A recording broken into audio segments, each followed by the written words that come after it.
नमस्कार बंधुरा SJB cooking चैनेले आपनादेर सकलके स्वागत जानाई। बंधुरा आपनारा अनेक रकम माछ खेयेछेन हयतो, तबे आजके आमी एकटी सम्पूर्ण नतून धरनेर सामुद्रिक माछेर दारुण एकटी रेसिपि आपनादेर साथे शेयर करब। प्लिज आपनारा भिडियोटी प्रथम थेके शेष पर्यन्त देखते थाकुन। आशा करी भिडियोटी खूबই भालो लागबे। देखुन এই যে দুটো বাঁশ পাতা মাছ আমি নিয়েছি।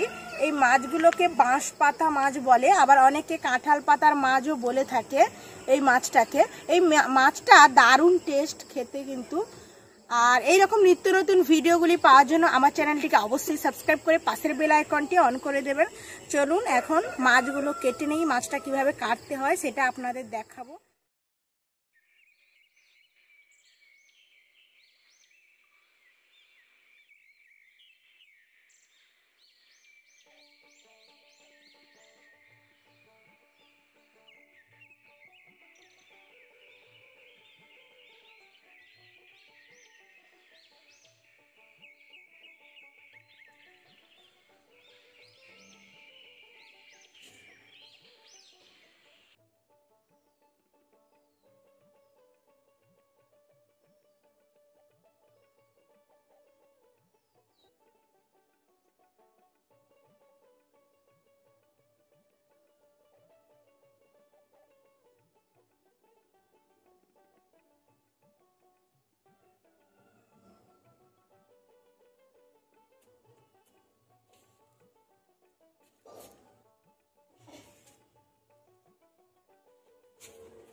মা এখন মাছটা কেটে নেবে। দেখুন এই মাছটা কিভাবে কাটতে হয়।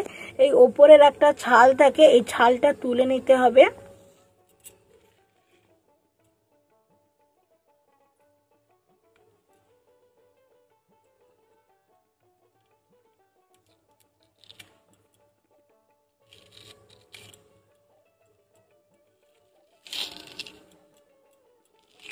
ওপরের পুরো ছালটা তুলে দিতে হবে।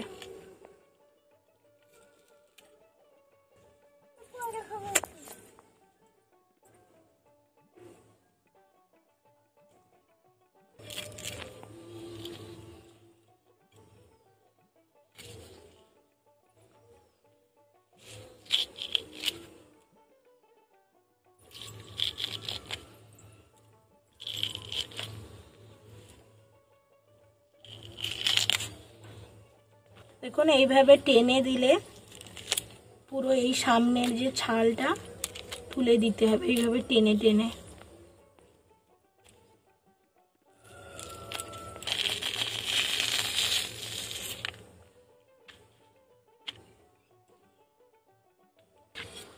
আর এই সাইডে এই যে মাছের আঁশ থাকে, ওই সাইডে ছাল, আর এই সাইডে মাছের আঁশ, এই সাইডে মাছের আঁশটা এইভাবে তুলে দিতে হবে।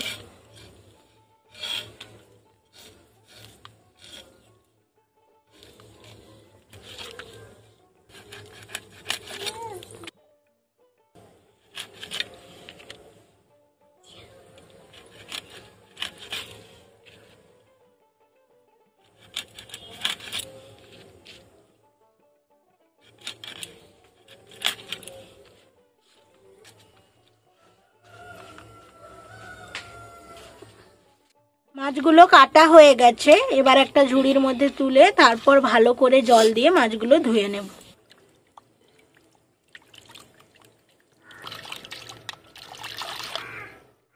মাছটা ভালো করে জল দিয়ে ধুয়ে নিয়েছি। এবার মাছের মধ্যে দিয়ে দিচ্ছি হলুদ গুঁড়ো, লবণ। লবণ হলুদটা ভালো করে মাখিয়ে নেব। মাছের মধ্যে ভালো করে লবণ হলুদ মাখিয়ে নিয়েছি। এবার মাছটা ভেজে নেব। কড়া বসিয়ে দিয়েছি, কড়া গরম হয়ে গেছে। এবার দিয়ে দিচ্ছি সরষের তেল। এবার আমি মাছগুলো ভেজে নেব।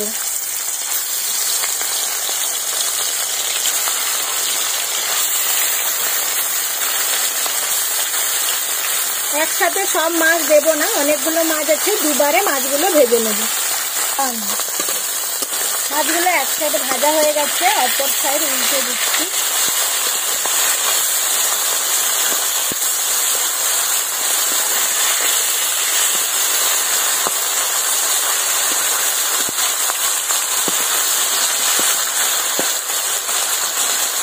এই মাছগুলো ভাজা হয়ে গেছে, এবার মাছগুলো তুলে নিচ্ছি।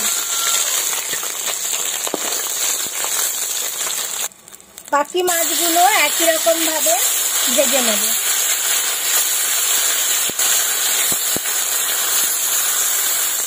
এই মাছগুলো ভাজা হয়ে গেছে, তুলে নেব। এই মাছগুলো সব মাছগুলো ভেজে তুলে নিয়েছি, এবার মাছটা আমি রান্না করে নেব। মাছ ভাজার পর ওই কড়াইতে কিছুটা তেল ছিল, আর অল্প আমি সর্ষের তেল দিয়ে দিলাম। তেলটা ভালোভাবে গরম হয়ে গেছে, এবার এর মধ্যে আমি দুটো তেজপাতা দিয়ে দিচ্ছি। গোটা গরম মশলা, দারচিনি, এলাচ, লবঙ্গ দিয়ে দিলাম। গোটা গরম মশলা, তেজপাতাটা আমি হালকা ভেজে নেব। ভাজা হয়ে গেছে, এবার আমি এর মধ্যে দিয়ে দিচ্ছি দুটো পেঁয়াজ কুচি, রসুন বাটা, আদা বাটা। আদা রসুন পেঁয়াজটাকে ভালো করে কষিয়ে নেব। এবার এর মধ্যে দিয়ে দিচ্ছি একটা টমেটো কুচি আর 2-3টা কাঁচা লঙ্কা কুচি। টমেটোর সাথে সবকিছু ভালো করে মিশিয়ে নেব। এবার এর মধ্যে দিয়ে দিচ্ছি লাল লঙ্কার গুঁড়ো, হলুদ গুঁড়ো, অল্প জল।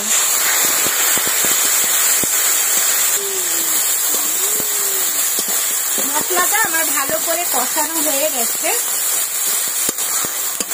এবার এর মধ্যে আমি জল দিয়ে দেবো। বেশি জল দেবো না, কারণ এটা গ্রেভি রাখবো, আর অল্প জল লাগবে।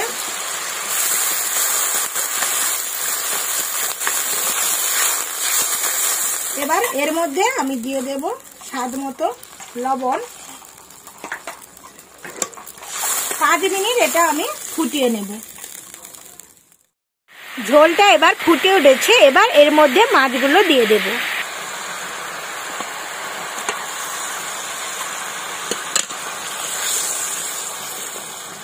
মাছগুলো দিয়ে দিয়েছি, আরো 2 মিনিট আমি এই গ্রেভিটা ফুটিয়ে নেব। এবার এর মধ্যে দিয়ে দিচ্ছি ওপর থেকে অল্প একটু গরম মশলার গুঁড়ো।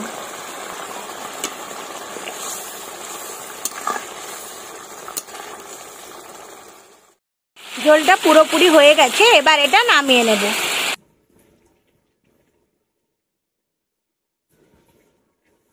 এবার এটা আমি ঢেলে নেব।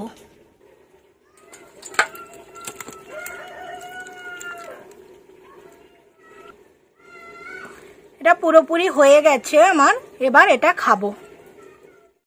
গরম ভাত আর এই যে বাঁশপাতা মাছের মশলা কারি, দেখুন দেখতে কতটা কালারফুল লাগছে। আমি তার লোভ সামলাতে পারছি না। গরম ভাতের সাথে বাঁশপাতা মাছের মশলা কারিটা এখন খাবো।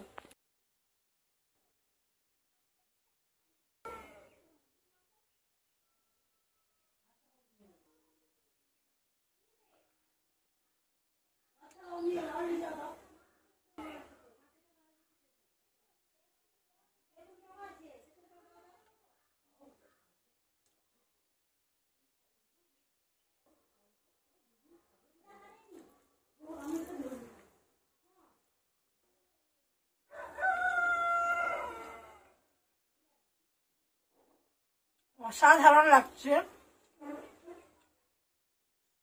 এই বাঁশপাতা মাছের এতটা টেস্ট, এই মশলা কারিটা দুর্দান্ত লাগছে। আপনারা এই বাঁশপাতা মাছের মশলা কারিটা এইভাবে বানিয়ে খাবেন, খুবই ভালো লাগবে। আমার কিন্তু দুর্দান্ত লাগছে। বাঁশপাতা মাছের এই মশলা কারি দিয়েই 1 থালা ভাত খাওয়া হয়ে যাবে। এরকম একটা মেনু যদি দুপুরে থাকে তাহলে আর কিছুই লাগবে না। গরম ভাতের সাথে খেতে অসাধারণ লাগছে। আপনারা বাড়িতে অবশ্যই এই মশলা কারিটা বানাবেন আর আমাকে কমেন্ট করে জানাবেন আমার এই রেসিপিটি কেমন লাগলো। ভালো লাগলে অবশ্যই একটা লাইক করবেন এবং আপনাদের বন্ধু বান্ধব ফ্যামিলিদের সাথে আমার চ্যানেলটিকে শেয়ার করবেন। আমাদের চ্যানেলে যদি নতুন হয়ে থাকেন অবশ্যই আমাদের চ্যানেলটিকে সাবস্ক্রাইব করে পাশের বেল আইকনটি অন করে দেবেন। পরবর্তী নতুন নতুন ভিডিওগুলি সবার প্রথম কিন্তু আপনি পেয়ে যাবেন। তো ভালো থাকবেন, সুস্থ থাকবেন। দেখা হবে পরের কোনো এরকমই নিত্য নতুন ভিডিওতে, নতুন রেসিপিতে।